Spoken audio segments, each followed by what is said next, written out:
Fizz.org, right? Which, is a nice site for propaganda. Now, check this out. Interestingly, headline reads this: Doomsday Glacier may be more stable than initially feared. Oh, no shit. You mean to tell me that all of the fear propaganda regarding climate change may not be true? Oh, who knew? Who knew? Come on. Okay. Anyway, this is my other trigger word, climate change.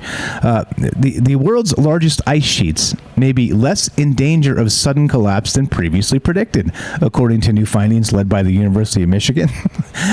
The study, published in Science, included simulating the demise of West Antarctic's Thwaites Glacier, Thwaits, one of the world's largest and most unstable glaciers.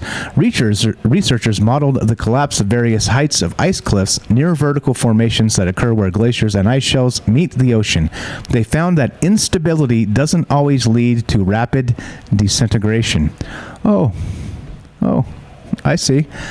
That's not what we've been told. We've been told the world's ending, and if we don't do whatever they tell us politically, then it's see the fire in the background.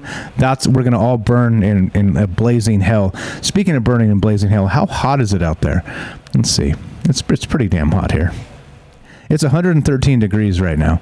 So let's see. And for you Celsius types, it's 45 degrees Celsius. There you go. Just so you know, we're actually burning in hell. We are.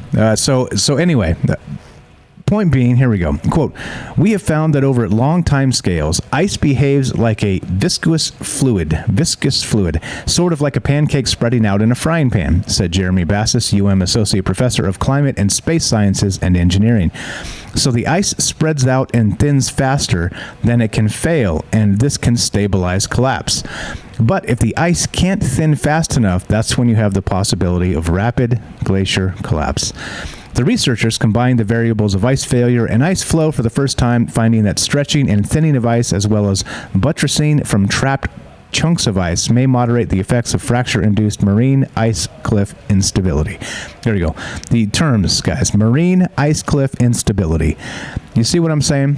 Like, come on now. Again, like I said, I'm not saying that mankind is not, the anthropogenic climate stuff.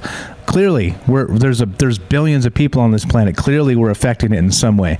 My point is, and why climate change is another one of my MK Ultra trigger words, is that the propaganda we get regarding this shit, it's off the rails. It's been off the rails for like a dozen years or more, right? If you go, you can find articles back to like 2013 that are like, oh, if we don't get this shit in order by 2015, the end is here. The end is here, right? And here it is, 2021. And you could literally go back and you could spend probably the rest of the year just finding like inconsistent stupidity regarding this stuff in the press. And so that's what I'm saying. It's like, come on, like, we're told to trust the science, and then we get shit like this, where they're like, oh, by the way, the world's ending by 2015. Greta, how dare you? Where's the flood, guys? Where's the flood? Yeah, triggered. It's grotesquely irresponsible to take and warp and bend science in these ways and use it as propaganda in the press, and that's what they're doing. And people wonder why. And again, like I said, it's like you talk about the vaccine, and they're like, you're an anti-vaxxer, right? You talk about this, and you're like, oh, you're a climate change denier. No, I'm not. I'm not either of those things. However, there's a lot of bullshit that they're telling us about both of those things. All right? And I don't like it. As you know, I don't like being lied to. Just tell me straight up. Give me the dirt. Give us the news. Give us the real news. We're adults. We can handle this. But they won't. They don't want to. They want to talk about doomsday glaciers. Yeah.